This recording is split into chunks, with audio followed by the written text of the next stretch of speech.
Hallo liebe Freunde, auch wenn es noch bis Ostern eine ganze Weile hin ist, möchte ich euch heute ganz herzlich auf der Osterburg begrüßen, denn die Osterburg spielt heute eine ganz große Rolle in unserer Wanderung. Wir sind nämlich unterwegs auf dem Kulturweg der Vögte. Und was es mit diesen Vögten, ihrer Kultur und dieser Burg unter anderem auf sich hat, das möchte ich euch in den nächsten Minuten zeigen und wünsche euch ganz viel Spaß dabei.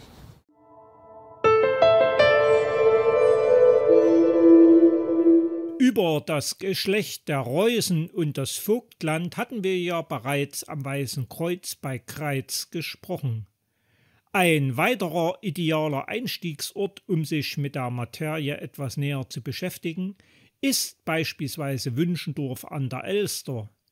Denn von hier kann man fußläufig tief in die Geschichte des Vogtlandes und der Vögte eintauchen. Welches wäre also der ideale Startpunkt für unsere Reise in die Vergangenheit und Natur? Ich denke an der St. Veitskirche in Wünschendorf. Selbige hat es sozusagen faustdick hinter den sehr alten Ohren, denn selbige kann auf eine stolze und über 1000-jährige Geschichte verweisen. Genau genommen reichen ihre Ursprünge bis in das Jahr 974 zurück. Damit ist sie die älteste Kirche im gesamten Vogtland und eine der ältesten in ganz Thüringen. Natürlich gab es im Laufe dieser langen Zeit ziemlich viele Umbauten. Aber wollten wir jetzt darauf im Detail eingehen, dann kommen wir überhaupt nicht mehr zum Laufen. Wisst ihr was? Fahrt doch selbst einmal hierher und besichtigt dieses Schmuckstück in aller Ruhe selbst. Ihr werdet es garantiert nicht bereuen. Bevor wir uns an die eigentliche Wanderung machen, sollten wir noch einen kurzen Abstecher über die Kirchgasse inklusive die Treppen machen. Nämlich hinunter an die prachtvolle Holzbrücke, welche über die Weiße Elster führt. Das ist doch ein stolzes Bauwerk. Ein Denkmal der Handwerks- und Baukunst unserer Vorfahren. Von wegen dunkle Zeit vor der Erfindung des PCs. Zumal man selbst ohne Auto und Maut damals schon so einfallsreich war, die Menschen abzukassieren. Das Einzige, was unsere Altvorderen nicht bedacht haben, 2 PKWs passen hier nicht durch. Wir als Fußgänger hoffentlich umso entspannter. Und fällt euch etwas auf? Schon wieder haben wir uns verquatscht. Deshalb laufen wir endlich weiter. Zunächst verlassen wir die Weidarer Straße, steigen ein kleines Stück die Straße am Veitsberg hoch mit der Ausschilderung Weida Talweg. Keine 100 Meter und unser Wanderweg zweigt rechts ab nunmehr in das Sträßchen am Gessner. Aber auch hier gehen wir nur wenige Schritte, ehe es erneut sanft abwärts geht, am Lachenberg. Wegen fehlender Sonne war mir zwar noch nicht zum Lachen, diese Zaundekoration fand ich dennoch sehr angenehm und lustig. Dann erreichen wir sie doch wieder, die Weidarer Straße.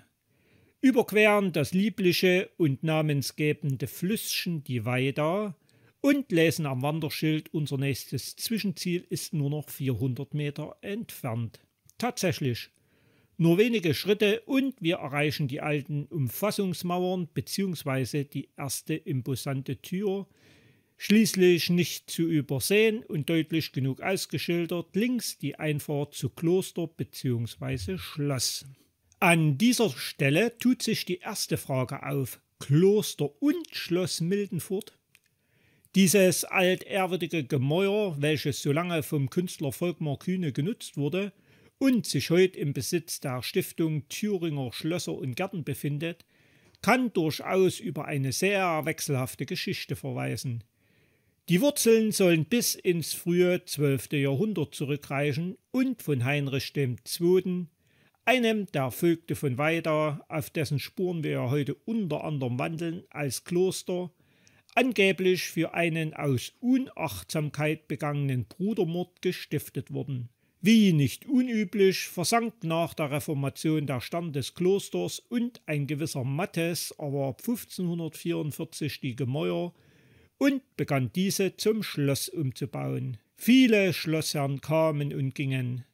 Zu DDR-Zeiten war es sogar zeitweise ein Altenheim. Auf jeden Fall gäbe es sehr vieles zu erzählen, aber das sprengt schon wieder den heutigen Rahmen.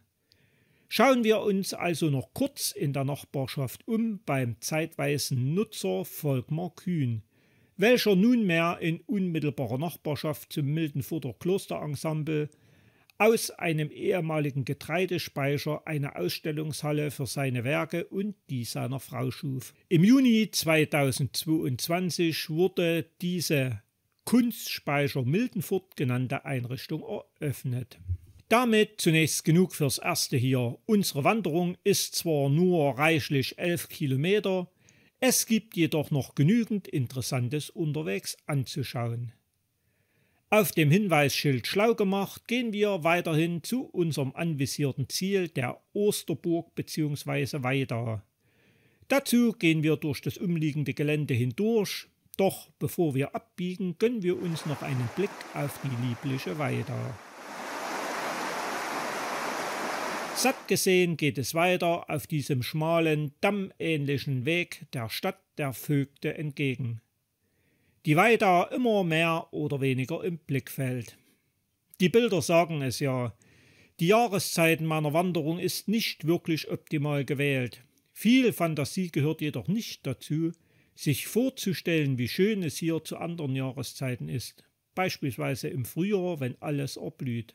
Weiter folgen wir der grünen Markierung über diesen improvisierten Übergang, nunmehr hinaus ins offene Land. Einen knappen Kilometer später stoßen wir sozusagen wieder auf die Zivilisation, nämlich den Ortsrand von Weida. Dazu gehen wir die Straße am Krähenholz mit ihren majestätischen Bäumen sacht nach oben, auch wenn das Hinweisschild schon arg angenagt ist. Gleichzeitig befinden wir uns hier übrigens auf dem Lutherweg. Gesäumt wird die Straße zunächst, wie ihr sehen könnt, von der Gartensparte, welche den Namen der Straße trägt, bis wir auf dieses Highlight der Natur stoßen, die Schwedeneiche. Im Dreißigjährigen Krieg wurde auch Weida schwer in Mitleidenschaft gezogen von zahllos durchs Land ziehenden Truppenteilen. 1643 lagerten dann schwedische Truppen vor den Toren von Weida. Die Stadt wurde schließlich von besagten Schweden zurückerobert, sprich befreit. Die Eiche soll dann 1644 von der Bevölkerung aus Dankbarkeit zur Schwedeneiche erklärt worden sein. Immer weiter geradeaus gehend landen wir schließlich auf der Oststraße und erblicken sie zum ersten Mal die Osterburg, die Wiege des Vogtlands und gleichzeitig Herrschaftssitz der Vögte von Weida. Ein weiteres höchst interessantes Ziel lesen wir hier neben unserer Osterburg, nämlich die Auma-Talsperre, aber das nur am Rande erwähnt.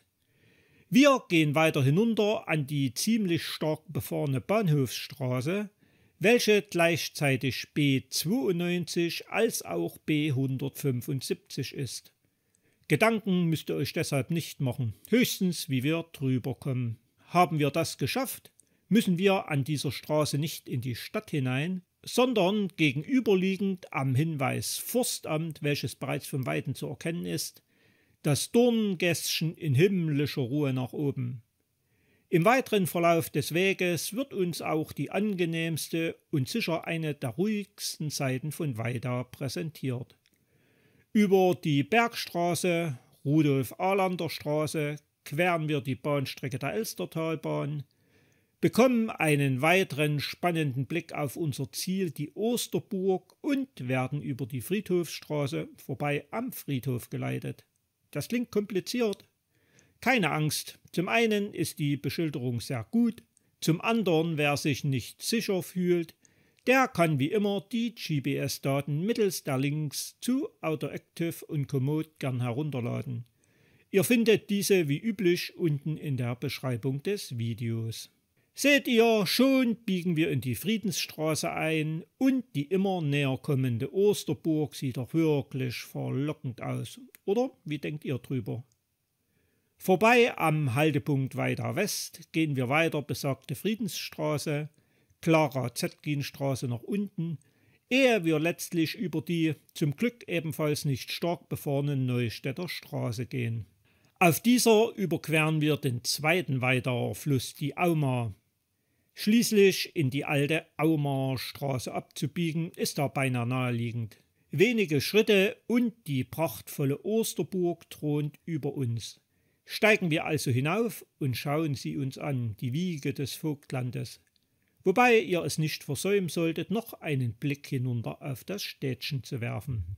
Über diese herrliche Burg gäbe es wieder vieles zu erzählen, doch dazu in einem späteren Film mehr. Nur so viel: laut Ausgrabungen auf der Osterburg handelte es sich auch hier um altes slawisches Siedlungsgebiet und es wird eine slawische Vorgängerburg hier oben vermutet.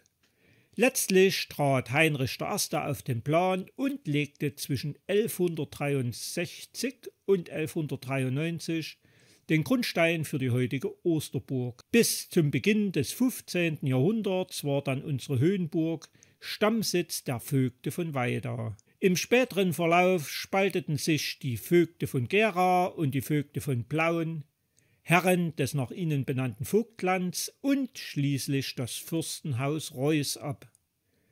Diverse Sagen gäbe es an diesem geschichtsträchtigen Ort natürlich auch jede Menge zu erzählen, beispielsweise über die sagenhafte Eiche. Nicht versäumen sollten wir auch die verschiedenen Ausblicke hinunter auf die Stadt, beziehungsweise hoch zur Paulinenhöhe. Und jetzt seid ihr neugierig geworden auf die Osterburg? Das freut mich natürlich. Habt aber bitte noch ein wenig Geduld. Später hier mehr dazu. Wir wollen schließlich noch zurück nach Wünschendorf und es gibt unterwegs noch etliches, was auf uns wartet. Auch oder gerade, wenn diese Ausschilderungen noch weitere interessante Wanderziele versprechen. Zum Glück laufen uns diese nicht davon. Ergo steigen wir für heute über die Schlossstufen hinab in die Stadt. Kaum in der Stadt angekommen geht es weiter. Historie pur, wie zum Beispiel die Ruine bzw. den Turm der Peterskirche. Selbige wurde 1267 erstmals erwähnt. Und wundert sich jetzt jemand, wenn ich sage, in Zusammenhang mit den Vögten von Weida? Im Dreißigjährigen Krieg war es dann vorbei mit der Kirchenherrlichkeit und nach der Reformation wurde auf die Grundmauern ein Schulgebäude gebaut. Der heute noch erhaltene Südturm jedoch überlebte alle Irrungen und Wirrungen der Geschichte und erfreut uns noch heute. Über den sehenswerten Markt laufen wir weiter, erreichen erneut die für die Stadt namensgebende Weida. Von hier bekommen wir noch heute einen historisch interessanten Blick, nämlich über den Fluss hinweg auf die Kirchbrücke und die Stadtkirche St. Marien im Hintergrund. Selbstredend verfügt selbige auch über eine sehr lange und spannende Historie. Allein die Zeit. Umdrehen, wie so oft, lohnt sich auch hier. Zum einen werden wir mit einem weiteren schönen Blick auf die Osterburg belohnt. Zum anderen, wenn man genau hinsieht, finden wir eine Lohgerberei. Über das Prinzip haben wir uns bereits in unserem Flöhatal bei Hohenfichte unterhalten, auch wenn die dortige Lohmühle nicht mehr existiert. Ihr seht, Weida ist keine Großstadt.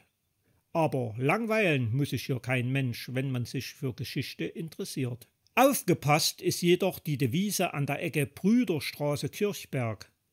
Die Gefahr, vorbeizulaufen, ist doch ziemlich groß und ihr würdet etwas weiteres Tolles verpassen.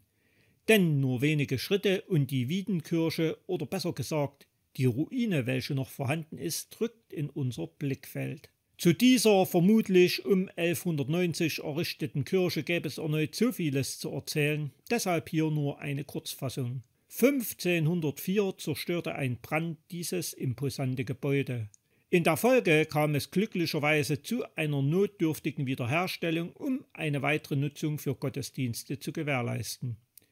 Jedoch gilt sie bereits ab 1554 wieder als ungenutzt und der Verfall begann. Ein Stadtbrand 1633 sowie ein Erdbeben 1789 taten dem Bauwerk auch keinen guten Dienst. Springen wir jetzt in der Zeit schnell vor, nämlich ins Jahr 1958. Endlich kam es zur Sicherung der Radfenster in der Sakristei. Ein Jahr später, 1959, wurde diese einst prächtige Kirche Gedenkstätte für die Opfer der Kriege und Gewaltherrschaft. 1990 folgte ein Glockenstuhl für das historische Geläut und der noch vorhandene Turm wurde saniert und die sogenannten Maiwerkfenster gesichert.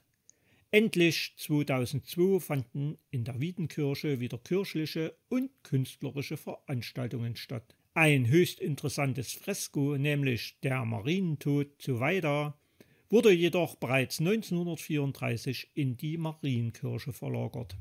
Beeindruckt von so einer geballten Ladung Geschichte ist es mir ziemlich schwer gefallen, mich loszureißen. Aber wir haben erst die knappe Hälfte zurückgelegt, also weiter geht's. Am Gasthof Wiedenburg, der auch schon bessere Tage gesehen hat, finden wir schon wieder interessante Ziele. Wir gehen zunächst Richtung Weidatal.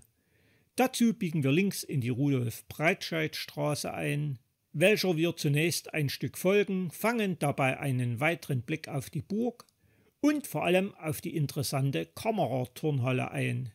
Karl Kammerer ist übrigens ein weiterer Flugpionier. Ihr seht, nicht nur Förster in Grünau haben versucht, hoch in die Lüfte aufzusteigen. Doch aufgepasst, in die nächste, die August-Bebel-Straße, müssen wir rechts einbiegen und folgen dieser zunächst reichlich 400 Meter. Nicht zu vergessen, umdrehen lohnt auch hier. Dennoch, auch auf unseren Weg müssen wir achten. Inzwischen folgen wir dem Kronschwitzer Weg, welcher uns unter der B92 bzw. B175 hindurchführt und uns, ihr seht es, in die gemütliche Randlage Weidas geführt hat. Trotz anderer erneut interessanter Ziele behalten wir unsere Laufrichtung bei, welche uns nicht nur über die Mozartstraße ans Ende der Stadt führt, sondern uns unterwegs erneut herrliche Blicke aufs angenehme und interessante Städtchen Weida bietet. Ein kurzes Stück geht es ein wenig steiler abwärts auf den Mittelweg mit einer Möglichkeit zur Rast, ehe wir wieder in die Natur eintauchen dürfen, nämlich über den Heinrich-Heine-Weg zurück in Richtung Veitsberg. Trittsicherheit erforderlich war das Schild. Das hier in dieser lieblichen Region. Kommt einfach weiter mit und schauen wir uns das selbst an. Zugegeben, der Weg führt tatsächlich am Hang entlang und wird teilweise ziemlich schmal. Ich persönlich habe diesen, verbunden mit der nötigen Ruhe nach der sehr interessanten Stadt, tatsächlich sehr genossen. Aber es gibt ja auch Menschen, welche Probleme mit solchen Passagen haben. Entscheidet also bitte selbst, ob das etwas für euch ist. Wer damit umgehen kann, der wird diesen Pfad garantiert schätzen und lieben.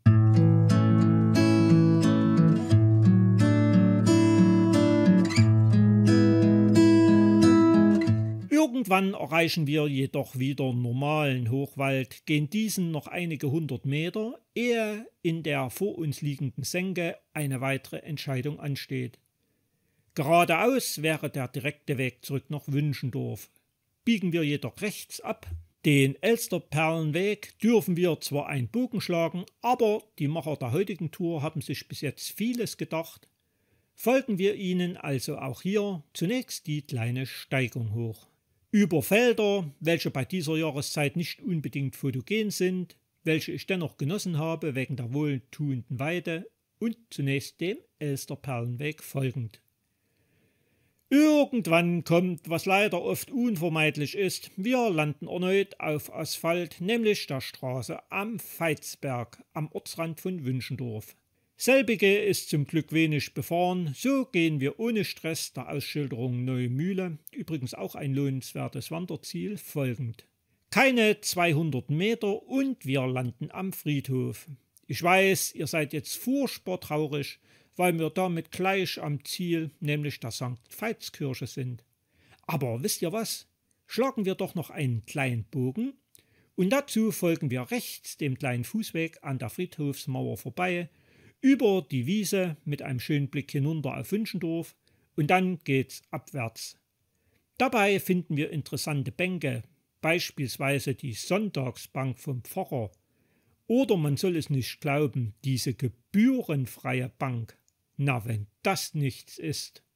Obendrein noch diese niedlichen Basteleien. Und schon sind wir in Kronschwitz gelandet. Folgen hier über diverse schmale Pfade, siehe die Ausschilderung bzw. GPS-Daten, um schließlich an einem Teil des früheren Klosters Cronschwitz zu landen.